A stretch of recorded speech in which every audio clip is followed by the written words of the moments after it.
Assalamualaikum warahmatullahi wabarakatuh. Salam dan bahagia. Nama saya Daniel Aziz Pambudi. Saya adalah mahasiswa dari Universitas Sarjana Wiata Siswa Yogyakarta, Fakultas Pertanian, Program Studi Agroteknologi.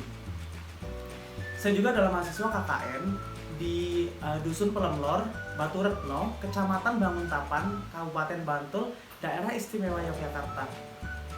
Saya akan mensosialisasikan atau mempresentasikan sosialisasi saya, yaitu yang berjudul Budidaya Tanaman Obat Keluarga atau TOGA. Seperti apa presentasi dari saya? Kita simak video berikut ini. Ya, budidaya tanaman obat keluarga atau TOGA adalah tanaman hasil budidaya rumahan yang berkhasiat sebagai obat. Tanaman obat keluarga pada hakikatnya adalah sebidang tanah, baik di halaman rumah, kebun, ataupun ladang yang digunakan untuk membudidayakan tanaman yang berkhasiat sebagai obat dalam rangka memenuhi keperluan obat-obatan dalam keluarga. Nah, untuk tanaman obat yang saya ambil atau yang akan saya sosialisasikan yaitu ada dua tanaman. Yang pertama adalah tanaman jahe dan yang kedua adalah tanaman kunyit. Sebelum kita melangkah ke langkah-langkah selanjutnya, kita perlu tahu terlebih dahulu nih, apa sih itu jahe? Jahe adalah tanaman yang bernama Latin Zingiber officinale, atau adalah tumbuhan yang rimpangnya sering digunakan sebagai rempah-rempah dan bahan baku pengobatan tradisional. Rimpangnya berbentuk jemari yang menggembung di ruas-ruas tengah. Rasa dominan pedas yang dirasakan dari jahe disebabkan oleh senyawa keton bernama zingeron. Kemudian budidaya tanaman tanaman jahe, maaf. Yang pertama adalah pemilihan lokasi penanaman. Pemilihan lokasi penanaman karena berhubung ini adalah tanaman obat keluarga. Jadi saya sarankan adalah di sekeliling rumah ataupun sebidang petak rumah yang kosong, yang luasnya cukup untuk membudidaya tanaman jahe tersebut. Yang kedua adalah pemilihan benih. Pemilihan benih tanaman jahe ini kurang lebih adalah 20-40 gram tanaman jahe yang kemudian dilakukannya adalah penyemaian benih. Jadi setelah pemilihan benih tersebut, kemudian dilakukannya penyemaian benih. Penyemaian benih ini bertujuan untuk mempercepat pertumbuhan, yaitu bibit dari tanaman jahe itu sendiri. Penyemaian benih bisa menggunakan nampan atau wadah atau di polybag juga bisa, seperti itu. Kemudian yang keempat adalah penyiapan lahan. Penyiapan lahan ini bertujuan untuk melakukan pengolahan tanah, yaitu untuk membalikan unsur hara atau mengembalikan unsur hara pada tanah tersebut sehingga tanah menjadi subur dan sebelum dilakukannya penanaman, seperti itu.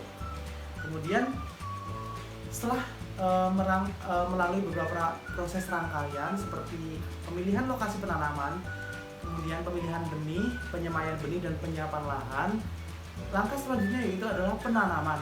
Penanaman ini dilakukan yaitu setelah benih dilakukan penyemaian, maka benih diambil dan dilakukan di lahan yang sudah disiapkan tadi, seperti itu. Penanaman ini menggunakan jarak tanam kurang lebih 25 cm kali 40 cm. Itu jikalau lahan itu memiliki lahan yang cukup luas. Jikalau memang lahannya cukup sempit, mungkin di dekat-dekatkan aja, gitu. Kemudian yang keenam adalah pemupukan. Pemupukan ini bertujuan untuk supaya tanah dan tanaman itu menjadi subur sehingga percepatan pertumbuhan pada tanaman itu menjadi lebih cepat. Pemupukan ini menggunakan saya sarankan adalah menggunakan pupuk organik seperti pupuk kandang atau pupuk kompos. Ya, selain mudah didapatkan, pupuk organik juga harganya lebih terjangkau seperti itu. Yang ketujuh adalah pemeliharaan. Pemeliharaan ini bertujuan untuk memelihara tanaman supaya tanaman itu tidak terganggu oleh gulma, hama, dan penyakit pada tanaman. Contohnya adalah penyiangan gulma, kemudian menyemprotkan pestisida nabati, kemudian pestisida nabati itu terbuat dari bahan-bahan yang notabene adalah ramah lingkungan, karena pestisida nabati bisa dibuat menggunakan bawang putih, kemudian daun pepaya, kemudian serai, dan dicampur dengan sunlight itu juga bisa, kemudian di blender dan dicampur air. Untuk pemakaiannya itu sesuai, untuk takarannya itu sesuai dengan pemakaian pada tanaman jahe itu sendiri. Jadi kita mengurangi penggunaan pestisida kimia, karena pestisida kimia itu dapat menimbulkan residu yang berdampak pada lingkungan sekitar, itu pada manusia, pada hewan, ataupun pada tanaman itu sendiri, seperti itu. Kemudian yang ke-8 adalah pemanenan. Pemanenan ini dilakukan 3-5 bulan itu untuk skala rumahan, dan untuk ketika memang untuk mau dijual lagi itu berumur kurang lebih 5-8 bulan setelah tanam. Dan kita perlu tahu juga apa sih itu manfaat dari jahe itu sendiri. Yang pertama adalah anti penuaan dan kanker. Jadi buat teman-teman nih yang sudah penuaan dini ya kan, pengen awet muda, ini untuk mengkonsumsi jahe itu bisa mengurangi anti penuaan dan kanker. Kemudian yang kedua adalah meredakan nyeri haid atau menstruasi. Jadi buat teman-teman atau buat viewers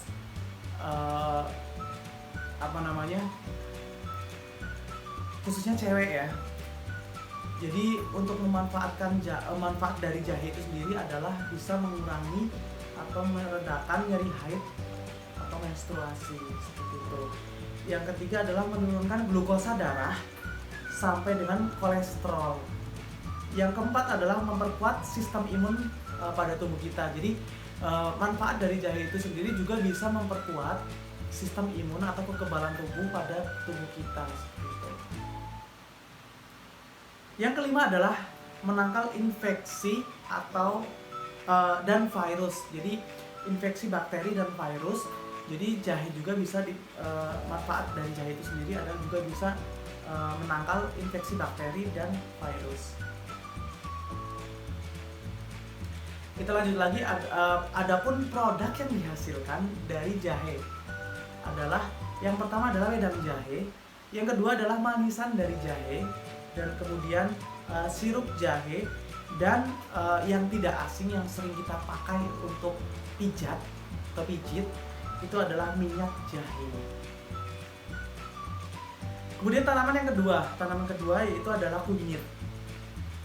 Kunyit adalah yang bernama Latin Curcuma longalin sin atau Curcuma domestica Fall, adalah termasuk salah satu tanaman rempah-rempah dan obat asli dari wilayah Asia Tenggara. Tanaman ini kemudian mengalami penyebaran ke daerah Malaysia, Indonesia, Australia, bahkan sampai ke Afrika. Hampir setiap orang Indonesia dan India serta bangsa Asia umumnya pernah mengkonsumsi tanaman rempah-rempah ini, baik sebagai pelengkap bumbu masakan, jamu, obat-obatan untuk menjaga kesehatan dan kecantikan, seperti pemakaian dalam pada kulit atau pada wajah kita, seperti itu. Budidaya tanaman kunyit. Budidaya tanaman kunyit itu tidak berbeda jauh dengan jahe. Itu yang pertama itu adalah pemilihan lokasi penanaman. Nah, karena berhubung ini adalah untuk tanaman obat keluarga ya, jadi penanamannya adalah di sekitar atau di sekeliling rumah yang memiliki petak kosong atau lahan kosong yang cukup luas untuk menanam kunyit dan jahe itu sendiri. Dan yang kedua adalah pemilihan benih. Pemilihan benih kunyit kurang lebih sama, hampir sama ya. itu 20-40 gram pada kunyit, yang kemudian dilakukannya adalah penyemaian benih. Setelah penyemaian benih, yaitu ada penyiapan lahan pada sebidang petak lahan kosong tersebut yang akan ditanamin kunyit. Kemudian selain bisa menggunakan sebidang petak lahan, kunyit juga atau jahe bisa ditanam menggunakan polybag yang ukurannya mungkin untuk satu polybag itu bisa 1-2 tanaman gitu. Yang kelima adalah penanaman. Kemudian setelah penanaman yaitu pemupukan seperti biasa, tadi menggunakan pupuk organik atau pupuk kandang atau pupuk kompos yang mudah didapatkan dan harganya terjangkau. Kemudian adalah pemeliharaan, melindungi tanaman dari gulma, serangan gulma, hama, dan penyakit pada tanaman. Kemudian yang ke-8 adalah pemanenan. Sama, pemanenan pada kunyit ini tidak berbeda jauh dengan jahe, yaitu 3-5 bulan. Itu untuk skala rumahan ataupun kurang lebih 5-8 bulan itu untuk skala dijual kembali atau industri seperti itu. Kemudian manfaat dari kunyit yang pertama adalah yang kedua adalah mengobati dan mencegah kanker. Kemudian yang ketiga adalah melindungi organ hati, dan yang keempat adalah mengolah dan mencegah diabetes. Dan yang kelima adalah merawat dan menjaga kesehatan paru-paru. Produk yang dihasilkan dari kunyit adalah yang pertama jamu kunyit, kemudian yang kedua adalah pewarna alami kunyit, dan yang ketiga adalah masker kunyit. Jadi kunyit bisa digunakan juga untuk masker atau kecantikan wajah seperti itu. Terima kasih telah menyimak atau mendengarkan sosialisasi presentasi dari saya. Semoga sosialisasi ini bisa bermanfaat buat teman-teman semua yang sudah melihat video ini. Dan saya akhiri, Daniel Aziz Pambudi. Wassalamualaikum warahmatullahi wabarakatuh. Salam.